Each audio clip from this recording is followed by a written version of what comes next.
Ya Roh Kudus, Roh Allah, Engkau hadir di tengah-tengah kami dengan hembusan kebijaksanaan ilahi.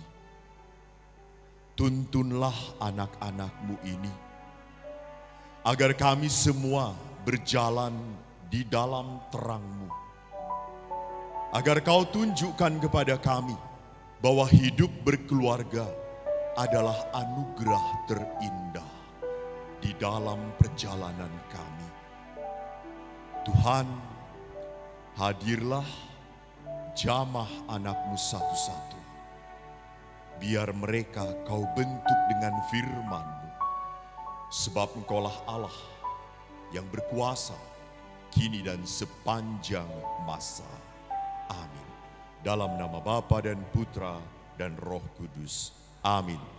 Silakan duduk. Shalom. Romo Yosef yang saya hormati. Terima kasih banyak saya boleh berada di paroki Franciscus de Sales, Palembang. Saya Romo Eko. Saya tadi sudah diperkenalkan, lahir dan besar di Bandung. Saya menjadi seorang Romo karena keinginan sendiri, bukan karena pernah putus cinta. Saya tidak pernah putus cinta, maaf ya.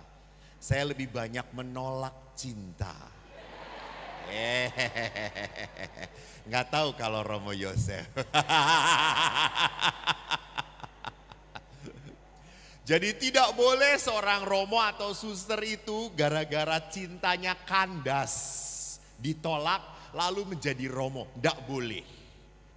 Jadi kalau hari ini kita berbicara tentang hidup berkeluarga, saya ingin tanya dahulu, mumpung saya itu punya hadiah. Ada 5 patung keluarga kudus yang akan dibagikan kepada Anda yang angkat tangan. Kalau yang Anda yang angkat kaki, akan saya beri sakramen perminyakan. Nah, itu lebih hebat. Langsung Josh. Tapi harus jujur ya, jujur. Dari sayap kanan dan di tengah juga sama. Boleh angkat, oh yang di atas juga. Wih, itu di atas dekat Tuhan Allah, itu pasti itu. Sebentar lagi dipanggil. Langsung sesi kedua mereka turun. Siapa yang di sini sudah menikah? Angkat tangan. Oh bagus. Belum, ini belum hadiahnya. Ya kebanyakan bangkrut saya. Siapa lagi yang di sini pernikahannya bahagia? Pasti bohong ini semua.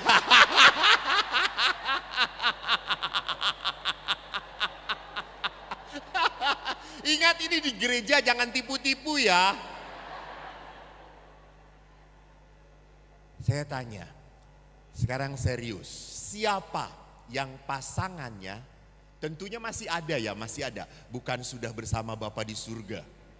Yang masih ada, siapa yang pasangannya Romo, pasangan saya itu, sejak kita pacaran, sampai kita menikah dan bertahun-tahun menikah, dia itu tidak pernah berubah-ubah. Coba angkat tangan. Siapa? Tidak mungkin Pak, Bapak tambah botak kok. Ngapusi lagi, lihat. Tidak ada lah pasangannya yang sejak sekian tahun tetap sama. Tidak.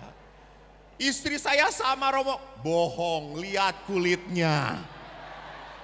Lihat bentuk depannya.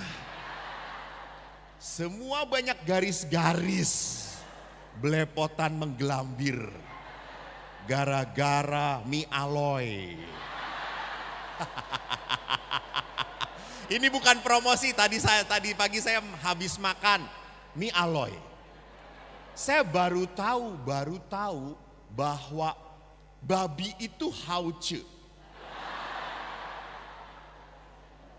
Babi itu enak banget, setuju? Anda pengikut Kristus sejati. Anda tahu kenapa babi itu enak sekali? Karena ada setannya di sana. Loh ingat, Yesus mengusir setan lemparin kemana? Dan babi itu masuk kemana?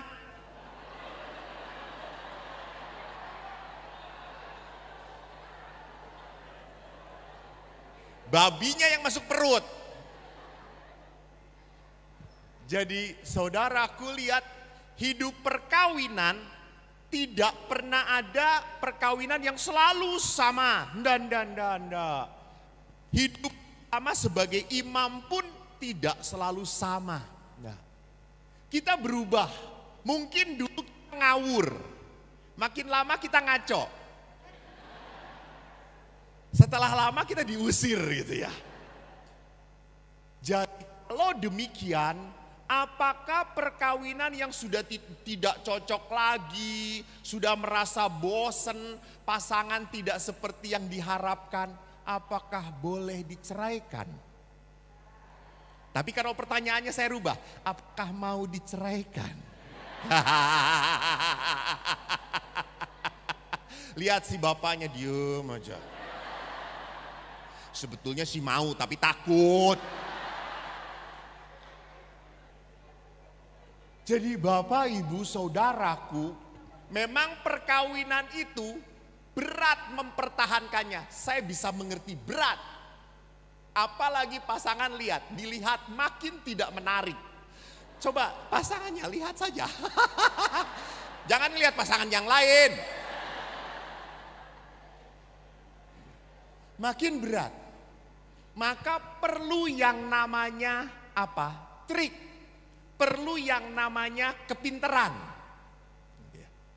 Nah, sekarang mari kita perhatikan. Saya berikan bahan di dalam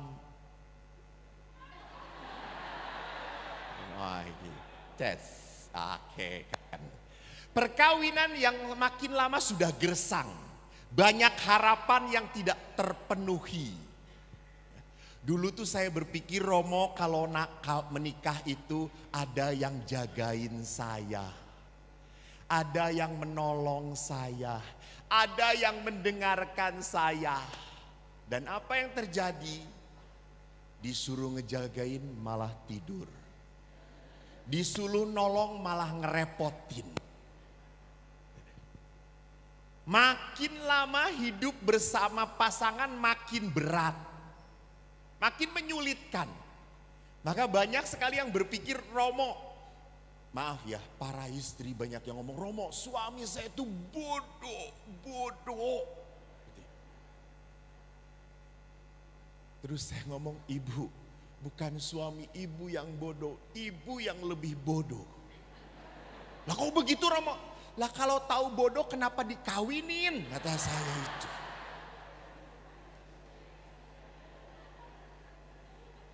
Lah dia itu kawin, dia bodoh setelah kawin dengan saya. Nah itu. Jadi ibu-ibu harus mengerti suami itu jadi bodoh karena istri. Gitu ya. Nah karena takut. Tidak diberi kesempatan berbicara.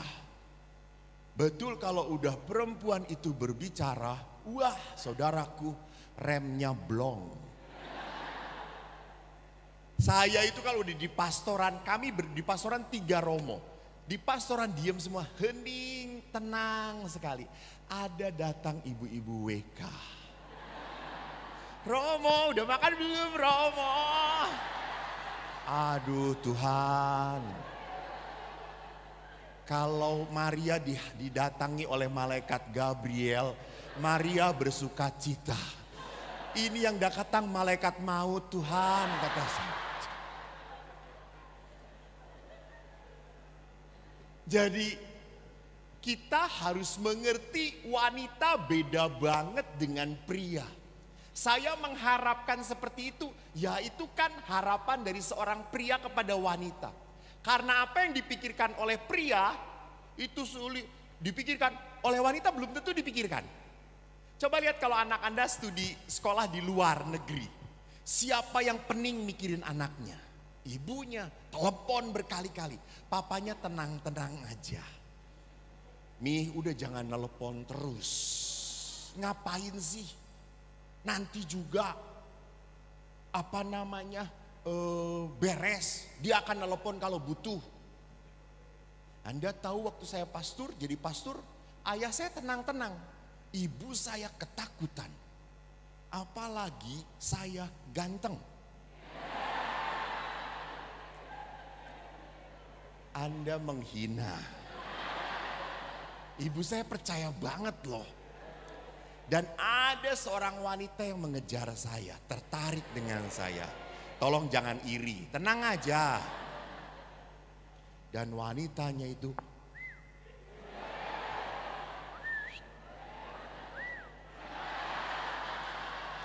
wah, dahsyat pokoknya. Suatu hari saya sakit, demam berdarah, saya masuk ke rumah sakit. Anda tahu wanita itu mengunjungi saya. Dan di samping saya, ibu saya langsung. Pokoknya mendelik. Sampai saya ndak enak. Akhirnya si wanita itu ndak enak, cuma ngasih roti. "Romo, semoga cepat sembuh." Ya, pergilah dia. Lalu roti itu taruh oleh bawah oleh ibu, dilangkahin dulu oleh ibu.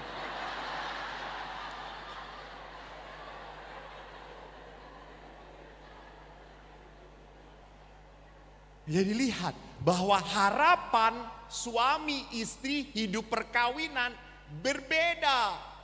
Mungkin istri itu berharap bahwa nanti ada teman, ada yang selalu menjaga. Bagi suami, menikah dengan kamu, saya berharap punya anak, cukup. Punya keturunan, cukup. Setelah punya keturunan, selesai tugasku. Beda harapannya.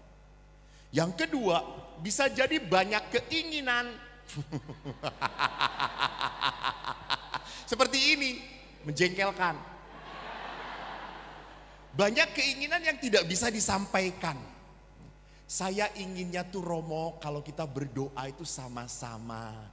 Makan sama-sama. Kalau saya cuci piring tuh mbok dia yang ngelapin. Ya, betul atau tidak? Betul. Istri berpikir seperti itu, betul? Suami akan berkata, "Gue bukan pembantu. Kan ada kamu." Nah, pernah saya rekoleksi WKRI. Pas WKRI malam-malam, "Mari Bu kita renungkan." Suami itu anugerah. Walaupun dia menjengkelkan, kalau suatu saat dipanggil Tuhan, kau akan kehilangan. Wah, langsung menangis para ibu itu. Dan mereka punya niat pulang ke rumah Romo. "Saya akan mencintai suami saya akan baikan dengan suami saya." Lalu setelah pulang kan saya tidak tahu ceritanya. Saya iseng telepon. Setelah agak sore pulang saya tanya, "Bu gimana? Sudah berdamai dengan suami?" "Mana berdamai gitu ya. Loh, tadi pas mau habis pulang rekoleksi katanya mau berdamai." Romo, bayangin aja. Pulang ke rumah cucian masih banyak. Acak-acakan, tidak ada di sampah di mana-mana. Saya lihat suami saya sedang nonton sepak bola dengan makan kacang gitu-gitu. Sampai saya teriak, "Pak, nggak diberesin." "Nanti." "Nunggu apa?" "Nunggu kamu."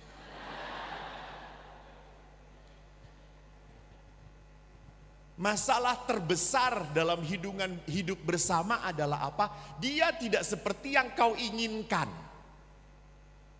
Masalah kecil, naruh handuk basah aja bisa ribut. "Pak, naruh handuk basah di sini, bukan di situ." Dan suami, lihat 10 tahun jawabannya tetap oh. 20 tahun tetap dia tidak bisa naruh handuk basah di mana yang benar. Karena apa? Perempuan itu hal-hal kecil dipikirkan. Laki-laki itu tidak. Yang penting selesai, yang penting beres. Tugas saya sudah lakukan. Maka kalau dipikirin terus, makin lama makin jengkel. Karena jengkel akhirnya apa? Melarikan diri. Kemana? Pelayanan.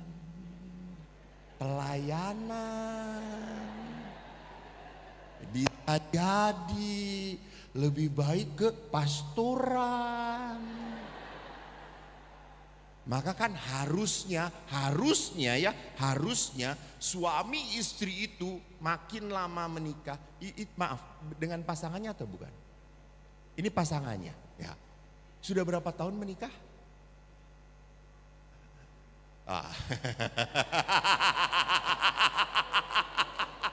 Suaminya nungguin istrinya. Berapa?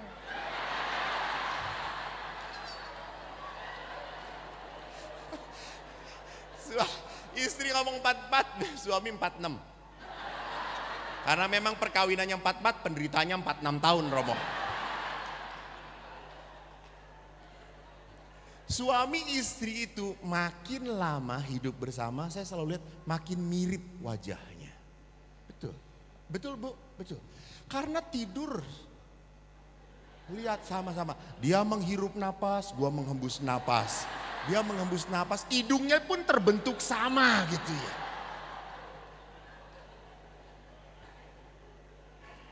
Karena bahasa Jawanya tuh tresno jalaran lain kulino. Karena terlalu seringnya menjadi mirip. Nah, masalah besar kalau ibu ini makin mirip pastor paroki.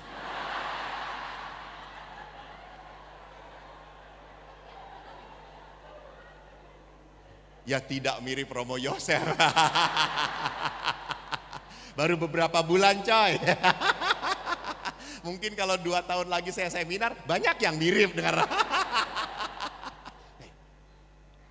Jadi keinginan dalam hidup berumah tangga dari setiap pasangan berbeda, satu dengan yang lainnya. Tidak hanya itu, banyak perasaan-perasaan negatif yang tidak bisa diomongin.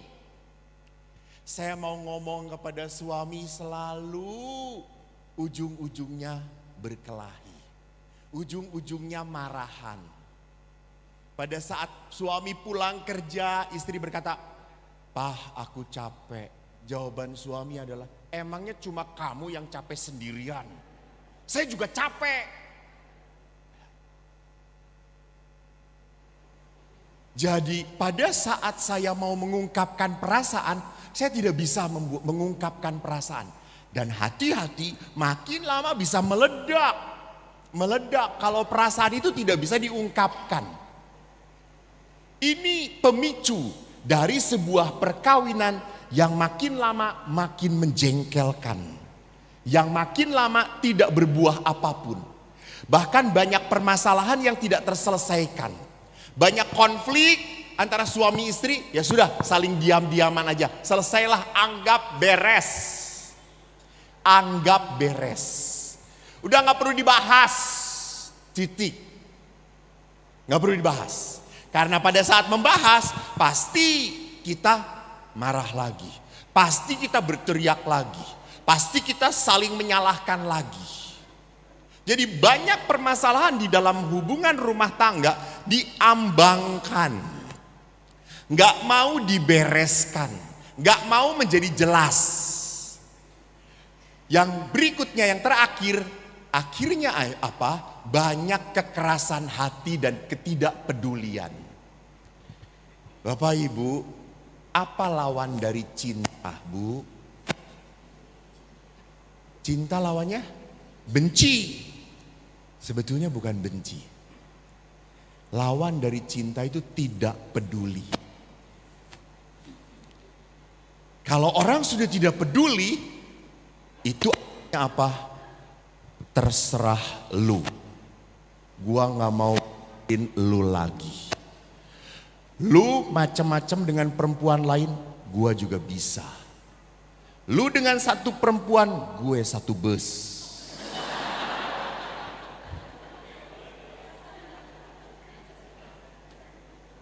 Jadi lihat, kalau orang sudah keras hatinya, orang makin lama makin melukai. Melukai karena marah. Tindakan luka itu berarti apa? Dengan diam, dengan tenang. tidak mau ngomong, tidak mau cerita, sudah diam. Sehingga pada saat ada bersama-sama, itu suami istri gelisah, jengkel. Suami istri tidak merasakan kehangatan lagi.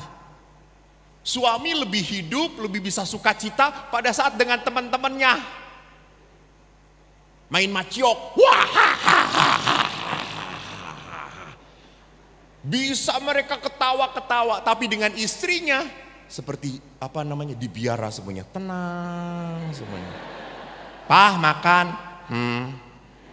enak enggak? Tambah,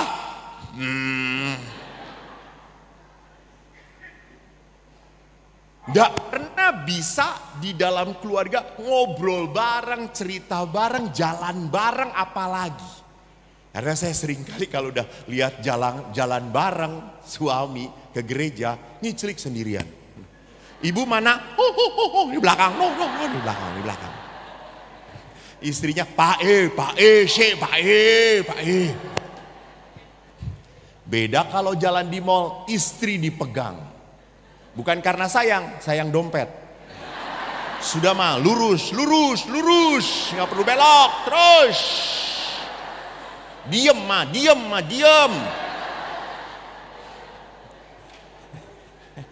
Lihat, keinginan istri dan suami beda. Ke mall, titik, mau ke sana. Istri itu kan goyang kiri, goyang kanan. Lihat, IP bagus banget. Dan perempuan kalau lihat bagus, penasaran kalau enggak tanya harganya. Tanya, berapa? Segitu, Ci, ini udah harga dasar, masa segitu gitu kan. Kalau perempuan sudah nawar sampai muntah darah yang ditawarnya itu. Saya belajar dari ibu saya gitu. Ibu saya tuh nawar sampai, aduh ini ibu datang lagi gitu ya. Apa gitu. Ibu mah nawarnya parah gitu. 50, nggak bisa bu, nggak bisa kurang, udah 60, 60, udah kita jalan tengah 55, nggak bisa 60, udah kau pergi yuk. Nanti dia manggil lagi. Setelah jalan jauh nggak dipanggil saudara-saudara. Lalu tanpa malu datang lagi ibu tuh.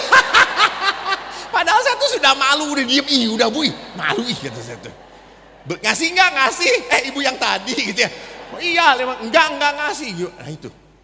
Jadi lihat, keinginan dari setiap pria wanita itu adalah keinginan yang seringkali nggak nyambung. Maka kalau kita tidak saling memahami dunia wanita dan dunia pria, akhirnya kita marah, kita jengkel. Karena dia tidak seperti yang saya harapkan. Tidak seperti yang saya inginkan. Ada bahasa cintanya wanita. Saya mendapatkan kasus di dalam konsultasi. Perempuan, ibunya, istrinya itu bahasa cintanya dipeluk, disayang, disentuh. Suaminya tidak pernah. Bukan berarti suaminya menyentuh yang lain. Tidak, suaminya baik. Tapi suaminya tidak pernah mendapatkan pendidikan sejak kecil. Setelah saya coba gali, si ibu ini anak tunggal. Jadi karena anak tunggal, papa mamanya itu selalu memeluk dia. Sedangkan suaminya itu anak pertama dari 11 bersaudara. Edan enggak? Bayangin. Ini sih seperti anak tikus saudara-saudara. Sampai dia ngomong, bapak saya itu Romo, kalau nyuruh anaknya mandi pakai kaki, atus kono. Nggak ada yang dipeluk, nggak ada Romo. Karena ayah itu kalau satu anak dipeluk, 11 datang. 10 yang lain ingin dipeluk juga. Makanya enggak. Sejak dulu dia mengatakan sama seperti ayah ibu saya. Ayah ibu saya tidak pernah ekspresif ayah saya memeluk di depan kami. Enggak.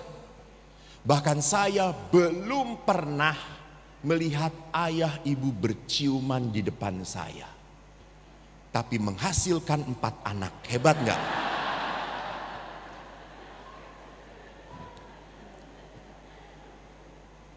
Jadi lihat bahasanya. Maka perempuannya adalah, saya kok ingin kalau ada sesuatu tuh dipeluk. Saya kok tidak dapat ya Romo. Itu. Jadi kalau harapan, keinginan ini tidak disaling dibicarakan, maka apa yang terjadi? Makin lama makin menyakitkan hidup perkawinan. Sehingga kalau hidup perkawinan makin menyakitkan, di kantor ada teman sekantor. Udah makan belum? Ih gila ngajak makan. Istri gue juga gak pernah nanyain. Kamu hati-hati ya jaga kesehatan. Kelihatan kamu makin lama makin kurus.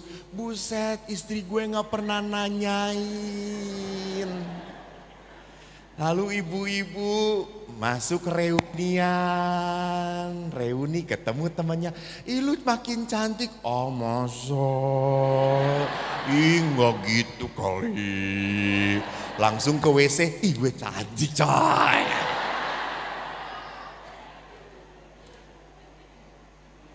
Maaf, seorang wanita punya keinginan untuk apa? Diakui, dihargai, dipuji.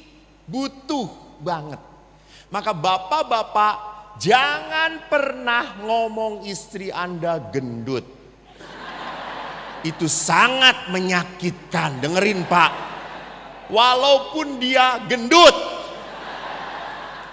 Katakan istri saya penuh berkat saudara-saudara. Jadi perhatikan.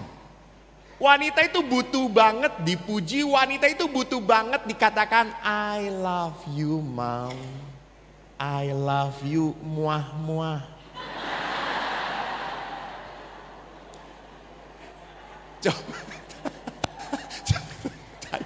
Kapan terakhir Bapak berkata muah-muah pada ibu?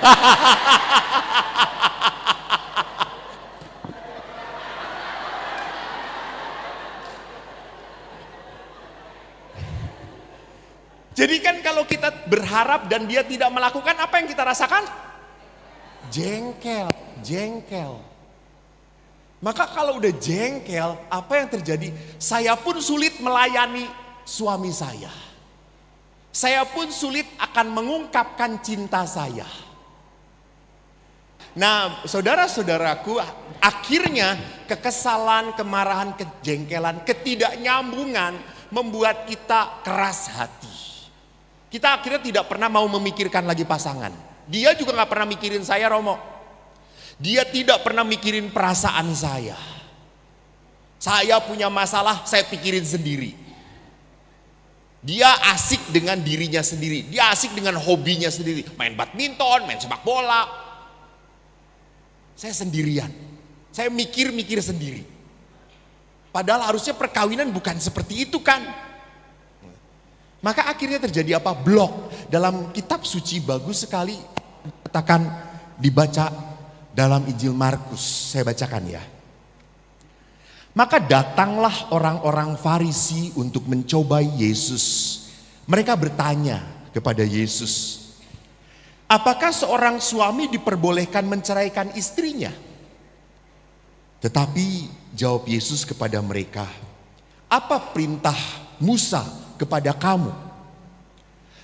Mereka, Musa memberi izin untuk menceraikannya dengan membuat surat cerai.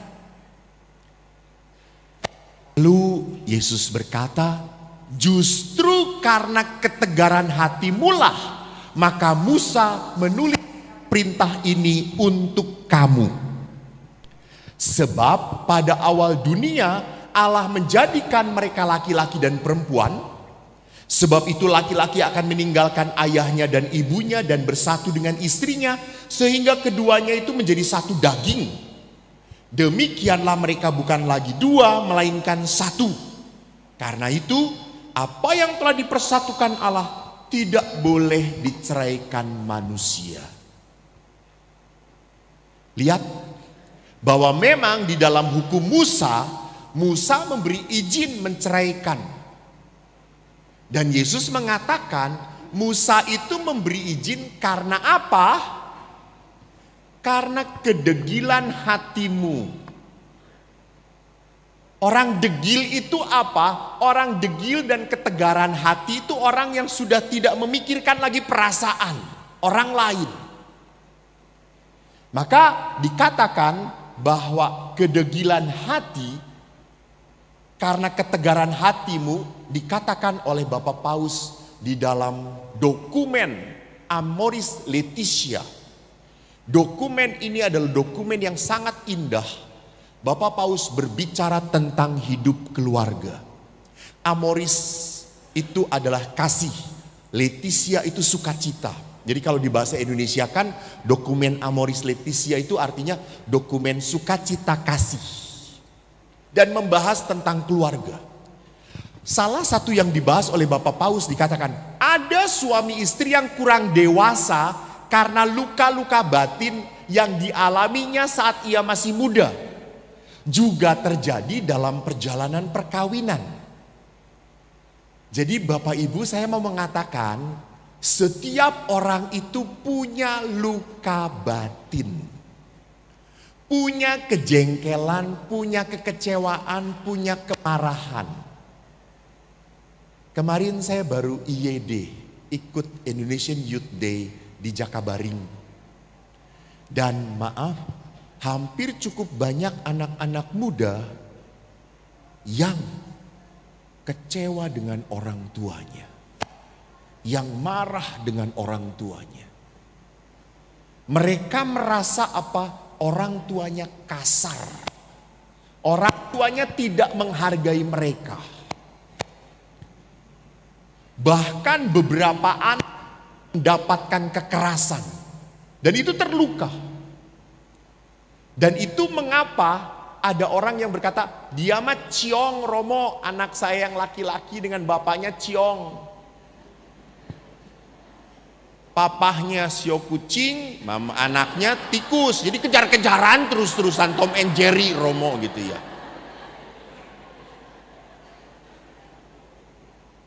Jadi perhatikan di sini, ini bukan semata-mata masalah sio. Ini masalah apa? Masalah pengalaman dia dilukai. Saya pun sama. Saya adalah anak yang terluka. Saya punya luka. Punya kekecewaan. Punya kemarahan. Dan kalau kemarahan ini tidak saya proses, tidak saya bereskan, kemarahan ini muncul lagi. Contoh, suatu saat anak datang kepada papanya, "Papa, aku mau main, Pak, temenin dong." Lalu papanya ngomong, waktu papa kecil aja main sendirian, kagak ditemenin papa, bisa, masa kamu gak bisa? Nah ini kata-kata orang terluka. Jadi orang terluka itu tanpa sadar akan memperlakukan orang lain seperti dia diperlakukan. Saya pernah begitu sedihnya seorang istri berbicara dengan saya. Istri ini berkata, "Romo, saya punya suami sangat baik, sangat bertanggung jawab. Saya punya 2 anak, laki perempuan. Tapi Romo, suami saya itu kerja terus. Dan kalau ditanya, Pak, udah kita ambil waktu jalan-jalan dengan anak-anak. Enggak, saya harus cari duit. Mereka butuh biaya besar sekolah. Harus mahal. Kita harus bisa menyekolahkan anak kita ke luar negeri. Biar lebih pinter, enggak bodoh seperti kita." Jadi papanya itu workaholic, kerja terus. Dan apa yang terjadi setelah dilihat, ini adalah pesan papahnya dia. Papahnya dia adalah seorang papah yang bekerja, jualan. Sehingga malam pun Toko tutup, papahnya tetap ngitung apa? Cuannya berapa? Bahkan papahnya tidur pun sedang ngitung pakai itu apa namanya? Cipoa. Wah untung gitu ya. Jadi karena papahnya ini adalah papa yang selalu bekerja dan papahnya itu tidak punya waktu dengan keluarga. Akhirnya anak pun terpola seperti ini. Jadi dia pun berpikir, saya harus seperti papa saya. Saya harus seperti papa saya. Tidak hanya itu. Kasus yang aneh lagi terjadi suami istri. Istrinya dari keluarga broken home, dari keluarga cerai. Dia sangat kecewa dengan ayah ibunya karena ayahnya pergi dengan wanita lain. Dan dia waktu nikah punya harapan, saya tidak mau punya keluarga seperti papa mama saya. Saking takutnya bahwa suaminya macam-macam dengan wanita lain, suaminya itu dikekang habis-habisan. Ditelepon terus, "Pak, ada di mana? Dengan siapa? Coba video call, coba lihat." Saya ingat papa suaminya itu sedang dengan saya naik mobil. Kita pasang lagu-lagu rohani. Si istrinya telepon,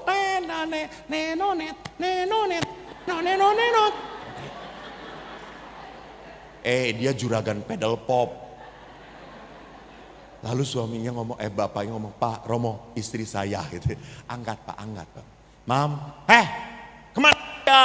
Gitu. "Di mana ini?" "Di jalan," gitu. "Itu ada suara perempuan, siapa?" "Itu Mam," gitu. "Saya dengan Romo." "Mana Romonya? Suruh ngomong, mana?" Gitu. Lalu saya ngomong, "Ibu, dalam nama Bapa dan Putra dan Roh Kudus."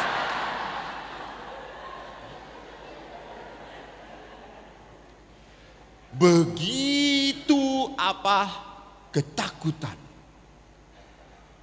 Saking ketakutannya akhirnya suaminya malah pergi dengan wanita lain.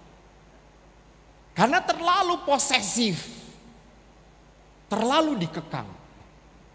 Karena luka. Karena pengalaman kesakitan.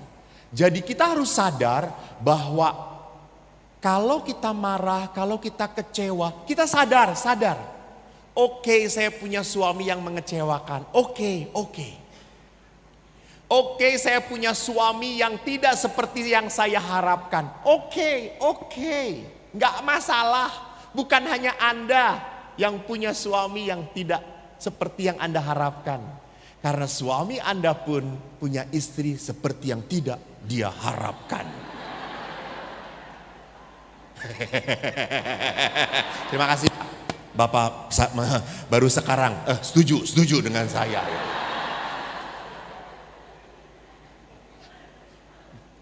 Jadi kita sama. Suami tidak puas pada istri, istri pun tidak puas pada suami. Tapi bukan berarti harus dipisahkan. No. Bukan itu jalannya. Bukan itu cara pemecahannya. Kalau sudah tidak cocok, sudah tidak sama, tidak seperti yang saya harapkan, bukan lalu dibuang dan berhenti. No, bukan seperti itu. Maka sekarang mari kita lihat, pengalaman luka itu harus dibereskan.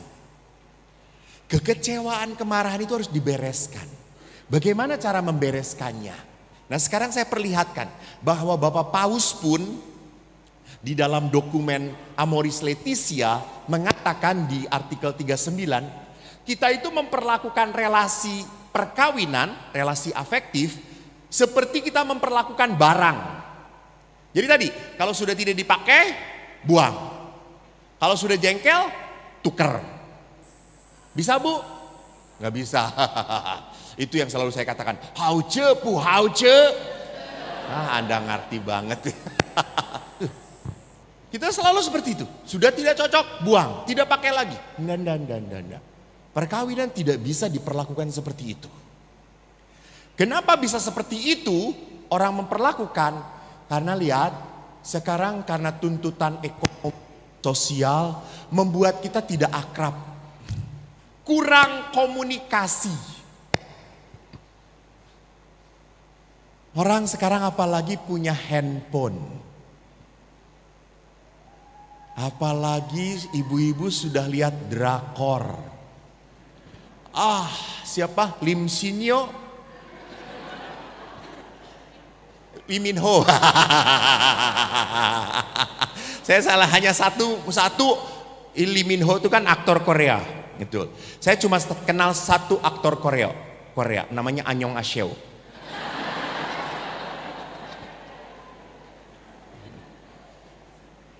Itu di mana-mana ada, di restoran Korea, Annyeonghaseyo. Oh, terkenal sekali ini aktornya, kata saya itu. Jadi perhatikan, kita seringkali mencari hiburan. Lihat kalau sudah mau tidur, istri pegang handphone, ngeliatin sambil nangis. Aduh, kok kayak gitu sih. Sedangkan suami cari barang-barang di Tokopedia, cari spare part, cari bagaimana caranya supaya istri bisa lebih diam dan didiamkan gitu. Semua punya keasikan masing-masing. Akhirnya apa? Tidak bisa berkomunikasi satu dengan yang lain. Ngomong selalu tahan, ngomong selalu jengkel, muncul lagi. Saya pernah cerita toh, kalau orang pacaran itu kan banyak omong toh, senang ngomong, semua diomongin dan banyak topiknya, banyak ceritanya. Tapi kalau sudah berumah tangga 10 tahun lebih, akhirnya kehilangan topik. Ngomong apa lagi ya? Bosan yang dibicarakannya itu lagi. Tapi istri tidak pernah kehilangan akal. Perempuan itu kalau udah ngobrol, wah. Saya lihat di tempat makan, kalau saya bapak-bapak padang makan sama-sama, 15 menit sudah selesai makanan. Ibu-ibu cuma makan satu empek-empek, bisa 24 jam nangkring di situ. Semua dibahas, dari pastor parokinya dibahas juga, saudara-saudara. Selalu banyak topik untuk dibicarakan. Maka perhatikan, kalau kita harus sadar bahwa laki-laki itu memang buntu berbicara. Laki-laki beda. Laki-laki itu diam. Ibu-ibu beda. Di mana? Kemarin kemana? Ada rumah Eko, foto.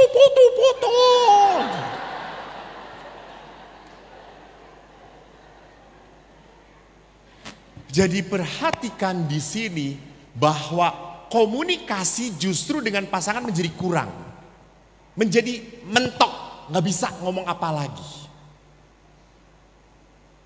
Kita kehabisan cara untuk berbicara dan ngajak bicara pasangan. Kehabisan bicara. Yang berikutnya, Amoris Laetitia mengatakan keluarga itu tidak dapat tergantikan. Bapak Paulus mengatakan keluarga itu adalah apa? Sekumpulan anugerah, berkat. Bukan sekumpulan musibah. Nanti saya perlihatkan di dalam janji perkawinan yang begitu indah. Nah, maka Paus Fransiskus pernah menuliskan di dalam Amoris Laetitia, menyadarkan pasutri, ketegangan yang ditimbulkan oleh sebuah budaya individualistis. Sebentar, saya berapa menit lagi panitia? Kok gak ada yang ngasih tanda-tanda ya panitia ini? 10 menit lagi. Baru ditanya, baru ngomong 20 menit. 10 menit, oke. Ketegangan yang ditimbulkan oleh budaya individualistis yang berlebihan akan harta milik dan kenikmatan. Apa artinya? Bahwa Bapak Paus melihat bahwa perkawinan itu subjeknya saya. Seringkali. Bahwa saya bahagia, saya disenangkan, saya dipuaskan, saya dinyamankan, baru perkawinan saya oke. Bapak Ibu, saya selalu mengatakan apa? Siapa yang kalau Anda marah, kalau ada kejengkelan, ada kekecewaan, siapa yang harus minta maaf duluan? Dia yang punya Yesus dalam hatinya.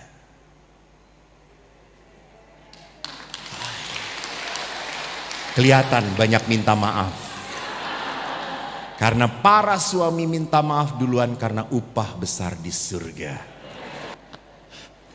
Jadi perhatikan di sini, Bapak Paus mengatakan, ingat, di dalam perkawinan kalau saya mengatakan saya yang harus bahagia, saya yang harus senang, maka perkawinan sampai kapanpun you go to hell. Kau akan menderita, capek. Nah, oleh karena itu Bapak Paus melanjutkan, tidak ada keluarga yang jatuh dari surga sempurna. Perkawinan itu adalah karunia. Ingat janji perkawinan? Anda masih ingat? Tentunya tidak ingat. Nah, satu kali saja seumur hidup saya ingat, karena hampir setiap minggu ngedengerin janji ini. Dan janji perkawinan gereja Katolik indah banget. Saya, Eko, memilih engkau, Juminten, menjadi istri saya. Ini bagus. Saya berjanji untuk setia mengabdikan diri kepadamu. Edan enggak?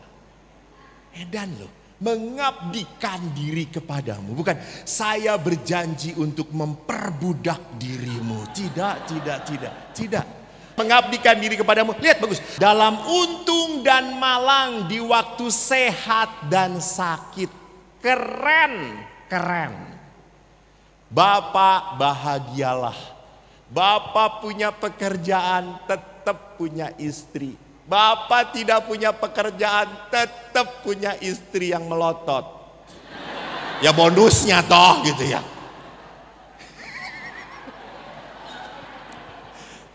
Jadi saya suka kagum.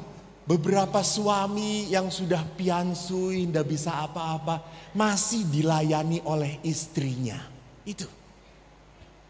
Bapak Ibu perhatikan bahwa Anda menikah dengan orang, bukan dengan orang, dengan pasangan, dulunya itu bukan siapa-siapa. Betul atau tidak? Bukan siapa-siapa. Saudara bukan, satu garis keturunan tidak, tetapi sekarang menjadi segala-galanya. Coba kalau saya tanya, Anda lebih bersedih mana? Kehilangan orang tua Anda atau pasangan Anda? Saya tanya, bukan renungan.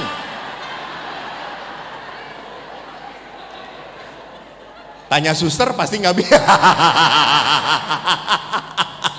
Salah sasar. Lebih berat mana, Bu? Kehilangan pasangan atau bersedihnya kehilangan orang tua? Pasangan, betul, pasangan. Kenapa? Kalau tadi dikatakan Yesus, apa yang dipersatukan Allah? Allah yang mempersatukan. Maka Anda akan sedih banget. Maka begitu hebat. Saya melihat kesaksian dari ayah dan ibu saya yang begitu amat sayang. Ibu saya sakit, tidak bisa apa-apa. Ayah saya yang menggotong untuk pergi ke depan berjemur. Ayah yang masak. Di saat ibu sudah berjemur, beliau angkat, beliau suapin. Ibu udah gak bisa apa-apa, diem. Kita anak-anaknya gak tega ngomong kepada ayah, ya kita cari perawat ya suster. Ayah berkata, ndak, aku yang merawat dia. Bapak nanti capek. Biarin, dulu ibumu waktu aku muda merawat aku dengan baik. Sekarang jatah aku merawat dia. Hebat. Sampai akhirnya di tahun ke-7 Bapak divonis penjepitan tulang belakang. Dan Bapak saya menangis. Saya sampai marah kepada Bapak saya. Masa tentara menangis? Dulu saya dimarahin Bapak, sekarang setelah jadi romo saya marahin balik. Luka hati. Masa tentara menangis kayak gitu gak bisa nahan. Apa jawab bapak saya? Kok saya menangis bukan karena saya sakit. Saya menangis karena saya tidak boleh gotong ibu kamu lagi. Lalu siapa yang akan gotong ibu kamu? Lihat, ini perkawinan yang dipersatukan oleh Allah yang sungguh memikirkan pasangan. Memikirkan pasangan, memikirkan pasangan. Apakah pasangan saya bahagia atau tidak? Maka Bapak Paus memperlihatkan di dalam Amoris Laetitia bahwa perkawinan itu anugerah. Dan anugerah ini sungguh dijelaskan di dalam apa? Janji perkawinan. Maka panggilan seperti apapun harus punya jalan hidup. Anda harus berbeda antara hidup sendiri dan hidup menikah dan hidup menjadi imam atau suster. Beda. Nggak boleh sama. Saya ngobrol deket dengan banyak wanita, kagak akan ada yang cemburu. Betul? Coba Anda ngobrol dengan perempuan yang bukan istri Anda dan di kafe. Asik. Seluruh paroki akan membicarakan Anda. Nah, jadi saya harus tahu bahwa jalan kehidupan saya, pilihan hidup saya harus membuat saya punya cara hidup berbeda. Maka sesi kedua saya akan berbicara tentang kita harus ada tapal batas, batasan. Mana yang boleh dan mana yang tidak boleh. Mana yang sudah di luar batas dan mana yang masih oke lah. Apakah oke dari gereja ada seorang janda, arahnya rumah sama dengan saya sedang sendirian ngebonceng janda itu.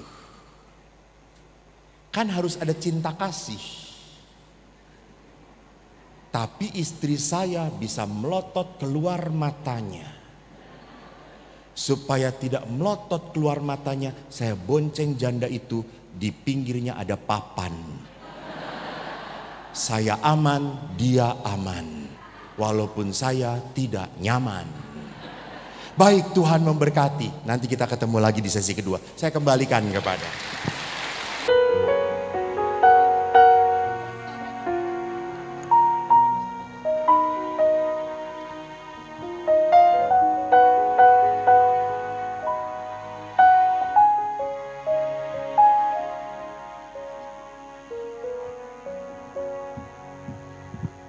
Baik Bapak Ibu, terima kasih sudah tetap bersama. Tadi Anda dapat snack atau tidak? Berarti itu pengikut Kristus. Kita tadi sudah berbicara bahwa di dalam sebuah perkawinan Bapak Paus mengingatkan bahwa perkawinan itu adalah anugerah. Anugerah itu bukan serta-merta begitu saja pada saat saya terima langsung kita bisa nikmati. Enggak. Anugerah itu harus diolah. Sama, saya mendapat anugerah bisa bernyanyi. Dan harus mengolah suara saya. Sehingga bisa bernyanyi dengan baik. Saya mendapat anugerah bisa bercerita. Sehingga saya mengolah kemampuan saya berbicara, sehingga saya bisa berbicara dan bercerita dengan baik. Sejak kecil saya dapat anugerah jalan. Dan saya harus melakukan jalan. Sama, istri itu anugerah. Maka harus diolah. Supaya saya bisa melihat pasangan saya tetap menjadi anugerah. Nah, bagaimana yang dicoba malam ini kita lihat. Kanonik mengatakan perjanjian perkawinan, apa itu perkawinan Katolik? Adalah sebuah perjanjian perkawinan dengan mana pria dan wanita. Lihat, di dalam gereja Katolik tidak akan pernah ada pemberkatan perkawinan sesama jenis. Jadi pernah ada isu bapak-bapak paus. Itu hoaks. Nggak akan pernah. Karena di dalam hukum perkawinan dikatakan pria dan wanita. Tidak ada pria-pria atau wanita-wanita. Membentuk antara mereka kebersamaan seluruh hidup. Dari sifat kodratnya kebersamaan suami istri itu terarah pada kesejahteraan suami istri, kelahiran dan pendidikan anak. Jadi ini 3 tujuan perkawinan. Kesejahteraan, kelahiran anak dan pendidikan anak. Nah sekarang ada anak-anak muda yang mau nikah tapi tidak mau punya anak. Tidak bisa diberkati di gereja. Ini sekarang dikenal dengan child free. Karena punya anak itu merepotkan. Maka saya lebih baik menikah tapi tanpa anak. Kalau itu diketahui imamnya, imam tidak akan pernah memberikan izin untuk perkawinan ini berlangsung. Karena kodratnya perkawinan harus terbuka pada kelahiran anak. Nah kalau tidak punya anak, apa saran gereja? 2. Kalau Anda tidak punya anak, bukan berarti perkawinan Anda tidak diberkati. Anda bisa tetap menjadi berkat. Caranya adopsi. Tapi mengadopsi itu harus hati-hati. Anda harus tahu, bahasa Jawanya bibit, bobot, bebet anak ini. Waktu dikandung, siapa ibunya. Dan yang kedua, kalau Anda tidak mau adopsi anak, Anda bisa apa?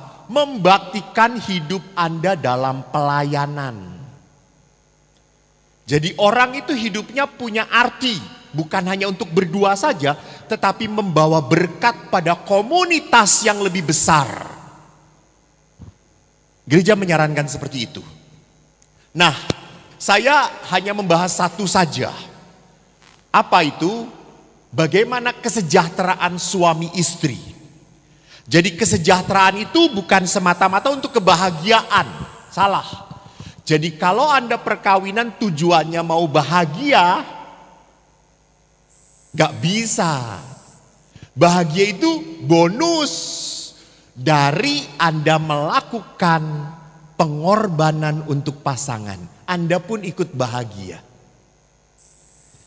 Lihat kalau seorang bapak ibu sudah capek dari pekerjaan baru punya anak. Anak tiba-tiba datang merangkul. Papa loncat. Bahagia toh. Kelelahan Anda berkurang. Saya paling senang keluarga besar rekreasi bersama. Saya punya adik 3. Saya anak pertama. 3 adik saya sudah menikah. Saya punya keponakan. Saya, ayah, karena ibu sudah meninggal. Dan 3 keluarga adik saya kadang-kadang rekreasi bersama-sama. 2 tahun yang lalu kami rekreasi ke Pangandaran. Lalu di pantai, keponakan saya kejar-kejaran dengan ombak. Lalu dia ketemu mamanya langsung loncat. Ibu, lalu kepada bapaknya, Bapak. Mereka teriak-teriak dan tertawa. Saya sendirian. Adik saya itu punya pembantu. Lalu saya ngomong, mbak kamu lari sana. Terus loncat ke saya, kata saya. Bapak gitu. Nanti kamu saya kasih uang gitu. Lalu si mbaknya, enggak mau pak, kata dia itu. Itu kebahagiaan, sukacita. Bahwa kebahagiaan itu muncul pada saat apa? Saya mau berkorban. Justru pada saat saya membahagiakan pasangan, ada kebahagiaan. Yang saya menyenangkan, saya berkorban untuk pasangan, ada kebahagiaan. Bagaimana di imam, di komunitas saya? Saya bersyukur kepada Allah, saya punya teman imam 2. 2 teman imam saya itu sangat baik dan sangat tidak neko-neko. Maka kalau kami makan tidak diantar oleh umat. Kami makan pakai catering. Dan Anda tahu catering itu pasti pas mau dimakan dingin. Karena untuk makan jam 12:30 makan siang dikirim jam 9. Yang untuk malam jam 7, jam 5, jam 4:30. Jadi pasti dingin. Teman-teman saya itu langsung makan. Saya ndak bisa, ndak suka. Saya hangatkan. Saya berpikir nanti kalau saya menghangatkan, mereka juga tertarik untuk menghangatkan. Lalu setelah dihangatkan, mereka langsung ngomong, wah enak ya kok kalau makanan ini dihangatkan. Hah, enak toh? Iya, lebih enak makannya ya. Iya, kata saya itu. Saya beri contoh 1 minggu saya hangatkan. Dan minggu kedua, mereka tidak mau menghangatkan.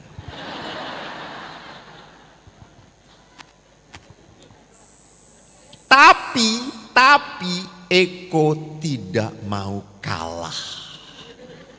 Tidak boleh, saya terus hangatkan. Setiap saya ada, hangatkan dulu, sajikan. 2 bulan saya lakukan. Haleluya, bulan ketiga mereka masih tetap tidak mau menghangatkan.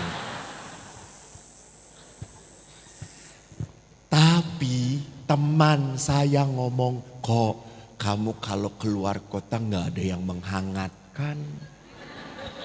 Enak ya kamu kalau ada di rumah.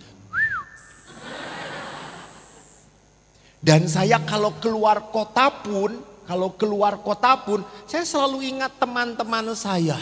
Saya bawa oleh-oleh. Ini tanda untuk panitia, saya belum punya oleh-oleh, pulang besok. Tolong peka panitia tolong peka. Sehingga kalau saya bawa oleh-oleh itu mereka senang makan. Sehingga kalau saya mau pergi lagi keluar kota, oke, boleh. Jangan lupa oleh-oleh. Siap. Jadi ini kebahagiaan. Bukan saya cari, justru pada saat saya melakukan sesuatu untuk menyenangkan dia, saya ikut bahagia. Itulah kebahagiaan. Jadi perkawinan itu tujuannya demi kesejahteraan. Bagaimana saya membahagiakan. Dan dalam perkawinan itu lihat. Untuk menyejahterakan bagi kebahagiaan, kita pun sama, harus ada batasan relasi. Supaya apa? Supaya saya menghargai pasangan. Kalau saya ngomong ini, kalau saya bergaul dengan teman ini, pasangan saya sakit hati atau tidak? Batasan. Dan batasan itu, Pak, ini aja cukup kali. Wajah saya sudah membosankan dilihatin di situ. Batasan pertama, relasi antar pasangan ada batasannya. Batasannya apa? Itu tadi, kapan kamu boleh main dengan teman kamu. Jadi memang suami pun harus punya waktu main dengan teman-temannya. Jangan ketemu istri terus. Bulukan. Jamuran. Jadi boleh suami itu punya waktu dengan teman-temannya, boleh. Sama, saya punya prinsip. Most of the time I am priest. But sometimes I am Eko. Di waktu-waktu yang banyak saya pastor, saya imam. Tapi saat-saat tertentu saya Eko. Saya senang naik sepeda ke gunung, saya senang naik motor trail, saya senang jalan ke gunung mendaki, ya saya lakukan. Tapi tetap tidak boleh hobi itu menjadi yang utama. Gak boleh. Yang utama saya pastor. Sama. Golep itu hiburan. Main kartu gapleh itu hiburan. Main ceki itu hiburan.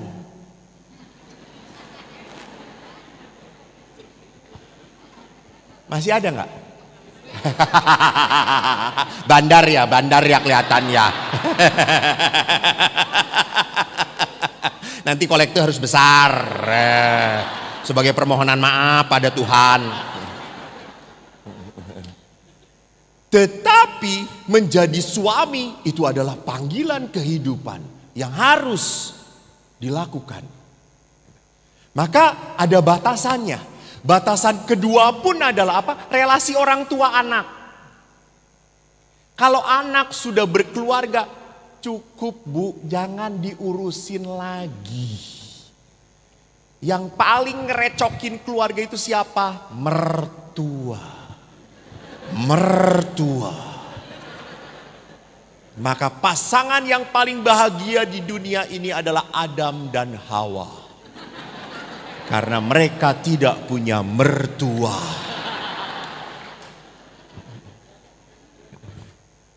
Ya bayangkan, sudah anak laki-lakinya punya istri, si mamanya ngomong ke istri anaknya, "Dede, jangan lupa ya, anak mama ini kalau pagi harus minum jus. 1 kedongdong, 1 timun, 1 buah mangga di blender ya. Jangan terlalu lembut." Tapi kan ini yang perempuannya kan gak enak hati toh. Ya mak, ya mak, ya mak. Pulang ke rumah, lu harus minum jus. Jangan lupa kedongdong, mentimun, buah. Lu blender sendiri.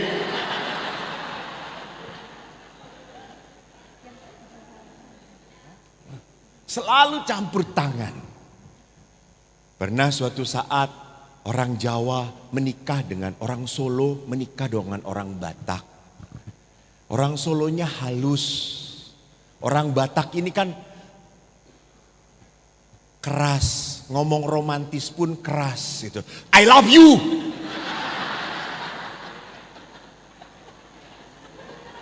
Sama dengan orang Palembang, saya kalau ngedenger orang Palembang ngomong ini nawar apa perang kata saya itu.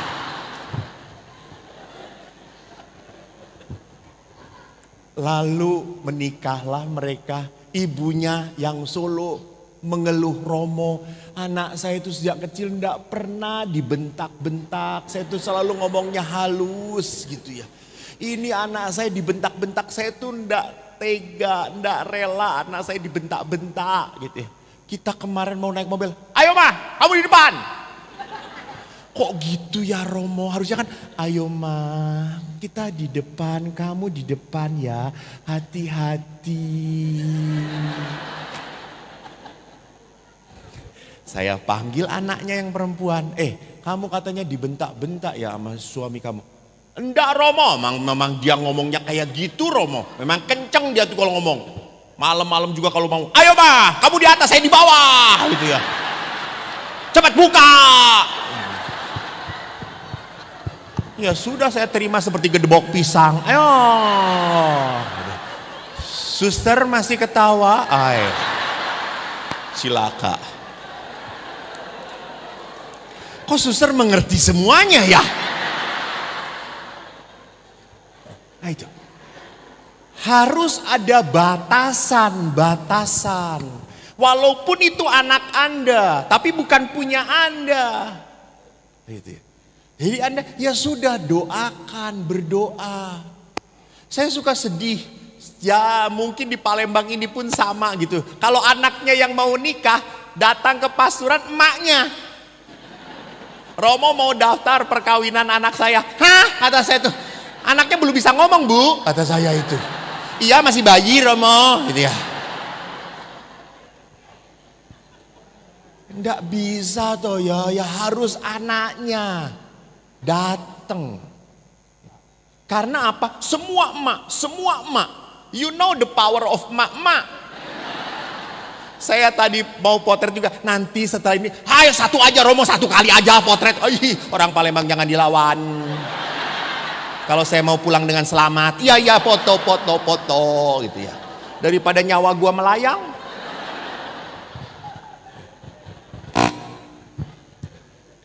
Jadi ada batasan antara orang tua dengan anak pun sama. Gitu ya. Ada batasan relasi antara pasangan dengan orang lain itu tadi. Sebatas mana kamu boleh ketemuan dengan mantan kamu. Sebatas mana kamu tahu mantan kamu? Nah, ada pertanyaan juga begini. Romo, boleh nggak suami buka handphonenya istri? Boleh. Bolehkah istri membuka handphone suami? Bapak ini banyak tipu-tipunya. Bertanya begitu. Saya selalu ngomong ibu-ibu, bapak-bapak itu membuka handphone sama seperti ke sakramen pengampunan dosa. Semua dosa ada di situ gitu ya. Maka bapak-bapak prodiakon dari paroki ini katanya passwordnya semua kutipan kitab suci. Jadi perhatikan ini batasan. Karena di dalam cinta itu harus ada apa? Percaya. Maka batasan itu perlu, betul perlu. Oh, ini mundur ya, maju. Ini siapa yang menggerakkan gue, Pak? Perlukah batasan? Ya. Kenapa? Kalau tidak ada batasan, maka tidak ada kehangatan. Orang mau cuek-cuek aja. Terserahlah, kan ada yang prinsip begini. Selama lu di rumah, lu istri gue, lu suami gue. Lu di luar terserah. Lu mau ngapain juga, gua gak mikirin. Capek mikirin elu. Suami digituin. Tapi walaupun kipas-kipas dia lupa duitnya di istri semuanya.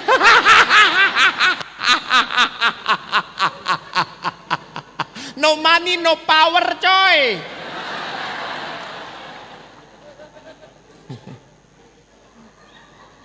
Istri itu pinter sekali. Pokoknya suami kan Romo. Uang suami, uang istri, uang istri, uang istri. Jangan menyentuh kalau mau selamat. Maka para suami itu suka kasihan. Romo dijatah saya, Romo gitu.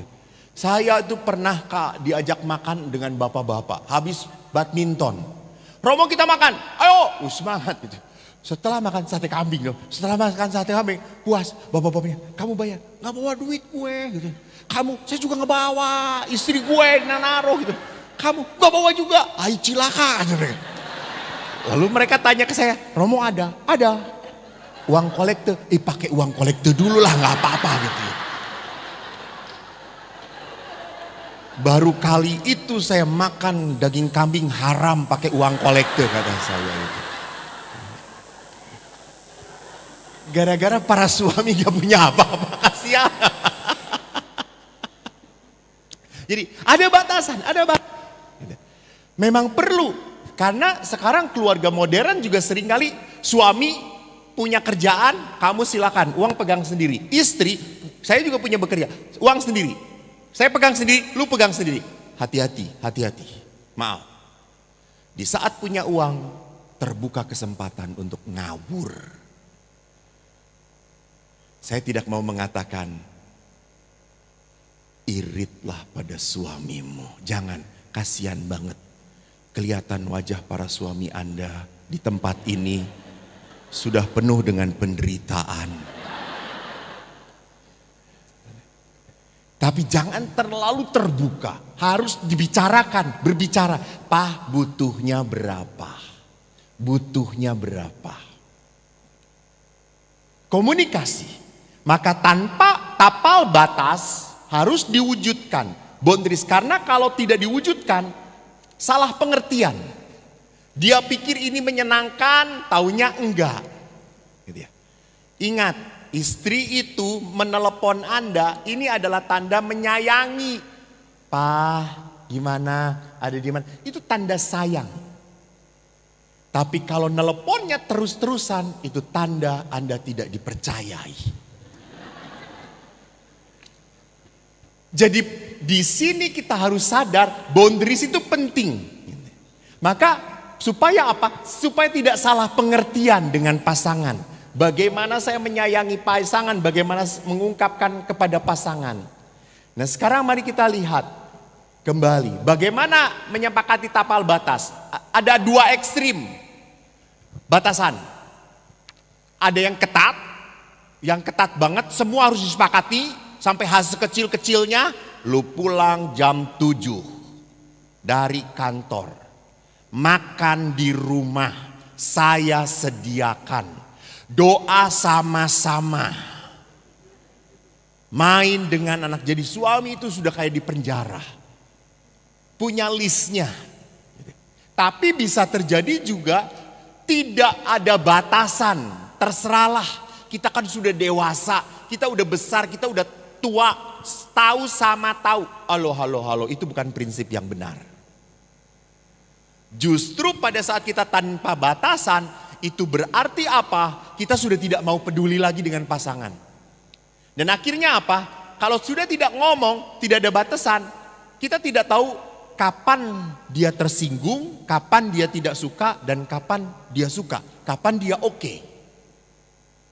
Nah, bagaimana membuat batasan? Jadi keuntungan membuat kapal batas itu semakin punya dialog. Sekarang terakhir, bagaimana supaya bisa membuat kapal batas? Sebelum ambil keputusan, cobalah berdialog secara virtual.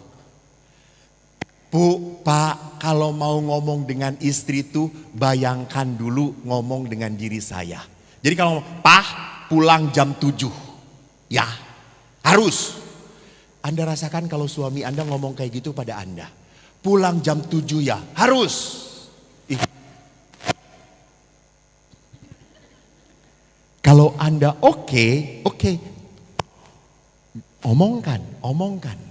Tapi kalau Anda merasa tidak oke, ya sudah, jangan ngomong. Jangan buat kesepakatan. Jadi kesepakatan itu untuk membuat perkawinan menjadi indah, bukan menjadi penjara. Dialog itu, bicara. Yang kedua adalah apa? Mulailah berinisiatiflah untuk bercerita pada pasangan. Jadi ibu-ibu, Anda yang punya energi besar. Konon wanita itu sehari ada yang nyebut 20.000 kata, ada yang 30.000 kata. Dan laki-laki sehari cuma 7.000 kata. Bedanya 13.000 kata kalau ke 20.000. Jadi memang ibu-ibu itu ngomong, maka bapak-bapak dengarkan. Istri Anda butuh didengarkan. Nggak perlu ditanggepin. Nggak perlu, ada cuma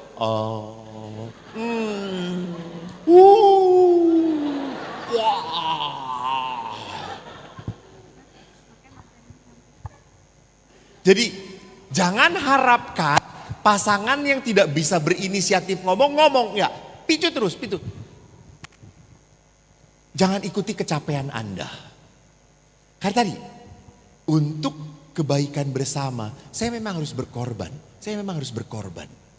Yang ketiga adalah apa? Bicarakan semua ide Anda, keputusan Anda dengan pasangan. Ngomong. Jadi di situ saya belajar untuk apa? Menumpahkan apa yang saya ingin katakan, ingin bicarakan. Dan yang terakhir, jangan melakukan keputusan dan kesepakatan harus dilaksanakan. Jadi kalau itu sudah sepakat, lakukan. Bapak Ibu ingat, relasi suami istri tidak boleh dirusak oleh anak. Tidak boleh. Jadi cinta suami istri tidak boleh dikalahkan kepada anak. Apa artinya? Karena alasan kita sudah punya anak. Maaf ya, kita sudah tidak punya lagi waktu untuk ngobrol. Kita punya anak, saya harus ngajarin anak, saya harus mandiin anak, saya harus buat makanan untuk anak. No time for you. Hati-hati, nggak boleh. Anda tetap harus punya waktu dengan pasangan. Maka saya itu selalu mengatakan, Bapak Ibu pacaran lagi. Jangan lupa, pegang kembali pasangan Anda. Walaupun ada beberapa yang memegang pasangannya seperti memegang karung, ditarik begitu gitu ya. Sudah tidak jelas gitu ya. Pada saat memegang Pernah seorang bapak bareng-bareng dengan saya, dia pegang istrinya di lift, di eskalator gitu ya. Pas keluar eskalator dia salah pegang. Istrinya marah gitu ya. Papa ini nggak sadar. Ih, pantesan tadi jarinya kecil-kecil kata dia.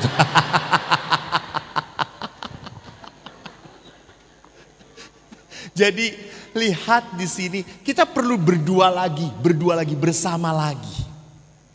Kita perlu lagi membangkitkan sayang. Masih ingat Bapak perkawinan tanggal berapa, bulan apa? Itu istrinya. Nggak akan ngasih tahu.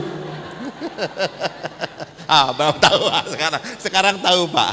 Dengan istri yang mana?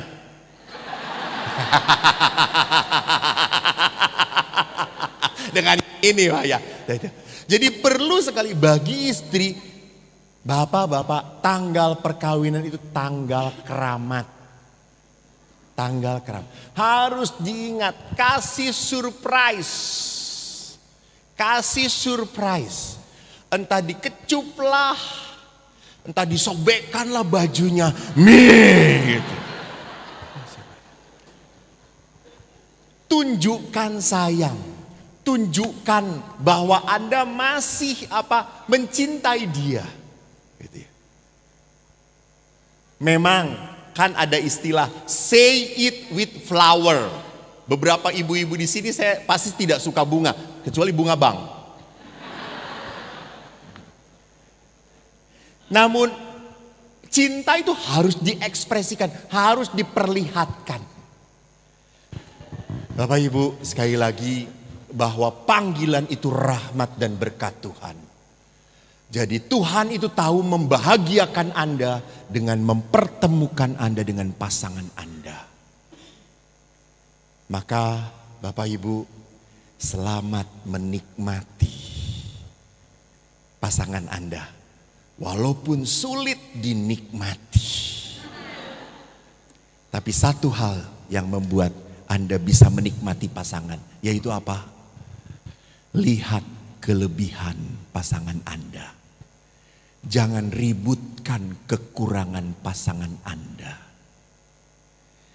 Anda tidak mendapatkan jodoh yang ideal, tapi jadilah pasangan yang ideal bagi suami atau istrimu. Tuhan memberkati. Thank you.